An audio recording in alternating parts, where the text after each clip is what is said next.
Yung ano naman, yung patungkol naman sa yung patungkol sa, naku, galit na galit si Chis Escudero noong nakaraan.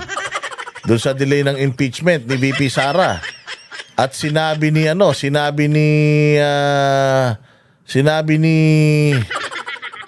Chis Escudero na itong mga congressman ay sunod-sunuran kay Martin Romualdez.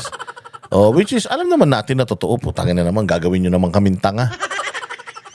Sinong gago ang hindi maniniwala sinong gago ang maniniwala na hindi kayo kontrolado ni Speaker of the House? Speaker niyo yan. Yan nga ang tatay ninyo eh. So natural, may mga utos yan sa inyo.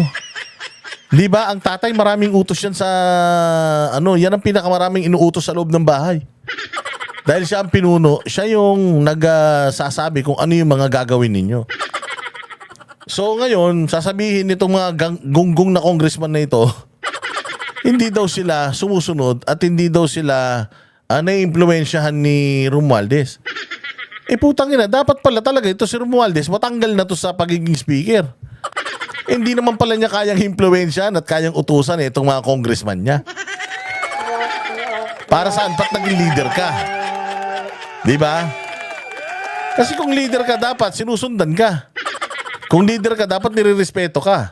Nahuli mismo sa bibig ng mga congressman na hindi sila sumusunod sa'yo. Hindi ba? Tinanggi nila eh. Sabi ko nga sa inyo napakaganda rin sinabi ni Chis Escudero dun eh. Na kung nasanay kayo, na nakukuha ninyo ang gusto ninyo, nasanay kayo, na sunod-sunuran kayo sa speaker ninyo, ibahin nyo kami. Dahil ang Senado ay hindi Kongreso. Hindi daw sila sunod-sunuran. Tingnan natin kung bakit. Pinabularan ng mga kongresista ang akusasyon ni Senate President Chis Escudero na sunod-sunuran lamang sila kay Speaker Martin Romualdez. Ayon kay Deputy Majority Leader at La Union versus itong si Bading. Congressman Paulo Ortega, bagamat leader nila si Speaker Romualdez, may sarili naman daw silang mga opinyon, lalo na raw pagdating sa usapin ng impeachment complaint laban kay VP Sara Duterte. Nagpasaling kapon si Escudero sa mga kongresista na tila nasasanay daw na diktahan ng Senado sa kung anong gusto nila mangyari sa impeachment complaint. Wala pong inuutos sa amin si Speaker. Napakasinungaling, no? Napakasinungaling. Ganito kasi yan. Siyempre, alam naman natin kayo naman, masyado kayong sinungaling. Merong agenda yan. Merong agenda. At yung bawat agenda ninyo, kailangan inline yan doon sa agenda din ng Speaker of the House. Unang-una sa lahat, yung Speaker of the House, doon ang gagaling ang pera nyo. Kasi even yung treasurer, asawa niya. Yung Speaker of the House ang nagbibigay ng mga komite sa inyo. Wala kayong say doon. Hindi yan botohan. Kung ano sabihin ng speaker, ikaw ang gagawin natin sa ganito, ikaw ang procurement, ganito, ikaw ang ganito, ikaw ang ganyan. Ino-open nyo sa plenaryo yan. Pero ang nagdidesisyon pa din dyan is speaker. Tapos sasabihin ninyo na hindi kayo inuutusan, hindi kayo ini-impluwensyahan. Ikaw na mismo ang may sabi. The speaker is our mentor. The speaker is our guiding light. Saan ka makakuha ng guiding light na hindi ka i-guide? Kaya nga House of sinungaling talaga itong mga ito eh. Lalo na itong Ortega na to. Tingnan mo, meron na silang spokesperson. Pinapasweldo ng taong bayan yung anak ni Abante, tapos pa-interview pa rin kayo ng pa-interview. Mano ba naman sabihin nyo na, we have a spokesperson already, you better ask her. Pero hindi epal eh. Di ba? Epal eh. Katulad itong Paulo Ortega na ito. May mga panibago siyang mga pangalan na inilalabas. Na kesyo ganito, kesyo ganyan. Sinabi na yan, sinagot na yan noon. Sabi nga, natural. Hindi naman magbibigay ng pangalang totoo yung asset. Kaya nga si Risa Ontiveros eh. Nakita mo? Yung mga testigo niya sa Senado, anong mga pangalan? Bikoy, Bitoy. Hindi naman yun yung mga totoo nilang pangalan. Rosebud. Hindi ba? Hindi naman yun yung mga totoong pangalan ng mga yan. Pero gumagamit sila ng mga call names or mga screen names or alias. Kasi nga, delikado yung mga information na ipinapasa nila. Ano ba mahirap intindihin dun, Paulo Ortega? Kahit ano pang pangalan niyan, kahit ipangalan niya pa sa sarili niyan, Lucifer, wala ka nang pakialam nun. Yun ang gusto nilang code name. Ngayon, eto, tingnan mo ha. Tingnan ninyo. Napunta yung pera sa mga ganyang pangalan. And let us consider or let us assume na yung mga pangalan na yan ay mga asset. Di ibig sabihin, kasi kapag kayong pera napunta sa isang tao na totoong pangalan niya yun, tapos pag tinignan mo, hindi naman siya asset, hindi naman siya scholar, hindi naman siya contractor, pero bakit nasa kanya yung pera, doon kayo dapat mag-alala. Pero kung yung pera napunta sa isang pangalan na dubious, ibig sabihin asset yan. Assume that it's an asset. Doon napunta yung pera. So, ibig sabihin, hindi ninakaw. Ngayon ang tanong, sino-sino ba yung mga tao na yan? Sino-sino ba yung mga tao na yan? Kailangan nyo munang humingi ng permiso para ilabas itong mga tao na ito. Kasi mga assets nga ito. Di ba? Mga mga undercover agent nga ito. Kapag ka itong mga ito ay nilabas mo, sinapubliko mo kung sino itong si Rosebud, sino ito. Kinompromise mo yung security safety ng isang asset. And considering yung binibigay niya na information sa gobyerno ay crucial, it will also jeopardize yung national security. Ngot. May kanya-kanya pong pag-iisip ang mga congressman. Hindi naman po magiging seasoned politicians yan kung the mere na susunod na lang po sila sa isang opas. Kailangan po ang decision natin at the end of the day nanggagaling po sa mandato ng taong bayan. Oy, gago. Mas lalo na.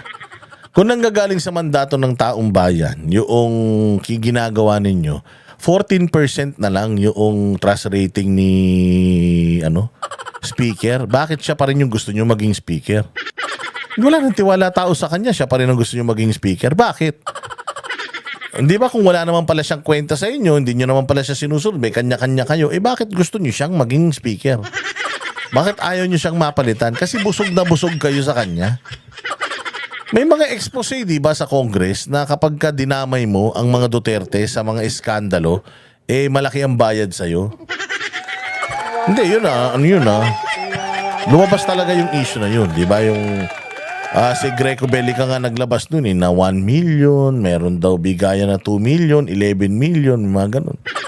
Parang magkano daw ang kada hearing, pahabain mo yung hearing, babuyin mo yung mga Duterte sa hearing, magpropaganda ka against Duterte, mas malaki yung bayad na makukuha mo. Gano'n ba kakatotoo yun? Alam ko hindi totoo yun eh.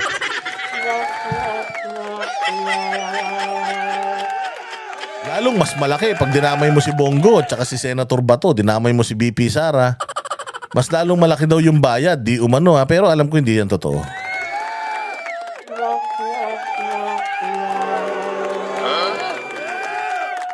Di ba? So ito, siya rin ang nagsabi na he's our guiding light, he's our mentor. Meron bang guiding light na hindi kayo naiimpluwensyahan? Meron bang mentor na hindi kayo natuturuan? Tingnan nyo, style nyo bulok. Giniit naman ni Manila Second Ito pa isa. Si Kuhol. Tayo na, ito si Suso. Ang mga relos niyan, puros mga patek. Pero tinamatsura niyan. Congressman Rolando Valeriano na siyang nagpaimbestiga sa confidential funds ni VP Sara na hindi siya dinidiktahan ni Speaker Romualdez. Hindi nga raw sila nag-uusap nito. Sir, dinidiktahan po ba kayo ni Speaker? Never po. Sino ba namang aamin na kriminal? Sino ba magnanakaw na aamin na nagnakaw siya? Diba? Sino bang kriminal lang aamin na sangkot siya dun sa krimen? Natural, magdi-deny yan. Hindi daw sila nag-uusap. Hindi daw sila nagkikita at hindi daw sila nag-uusap pero nire-respeto niya. Diba? Ewan ko, mga taga Maynila, parang ewan ko sa inyo, ba't nyo ipinanalo pa tong mga kupal na ito? Kami ang boses ng masa, hindi natatakot. Katotohanan lang, di kami nalulunod. Walang bahid ng sismis, lahat ay totoo. Kahit sino ka pa, pag mali ka babanatan ka. Walang pinipili kulay, wala kaming kinikilingan. Basta para sa bayan, kami lalaban. Pag tama palakpakan, pag mali banatan. Di matitinag, di matatakot, para sa bayan tuloy ang sigaw. Sa harap ng kamera, walang halong takot. Mga baluktot, lahat kayo'y tutumba. Ang hustisya at totoo, yun lang ang mahalaga. Kahit sinong harang, di kami matitinag. Walang pinipiling kulay, wala kaming kinikilingan. Basta para sa bayan, kami lalaban. Pag tama palakpakan, pag mali banatan. Di matitinag, di matatakot, para sa bayan tuloy ang sigaw. Kung nasa tama ka, ikaw ay aming kasama. Pero pag mali ka, handa ka na bang mabasag? Banateros kami, walang inuunan. Dahil bayan muna, bago ang sarili.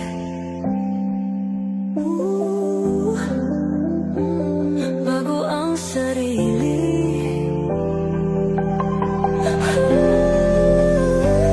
Pag tama palakpakan, pag mali banatan. Banateros ang sigaw, katotohanan ang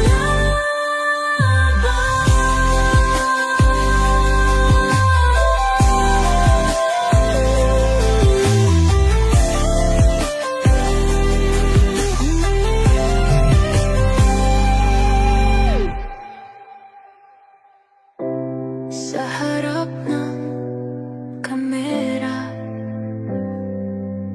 wala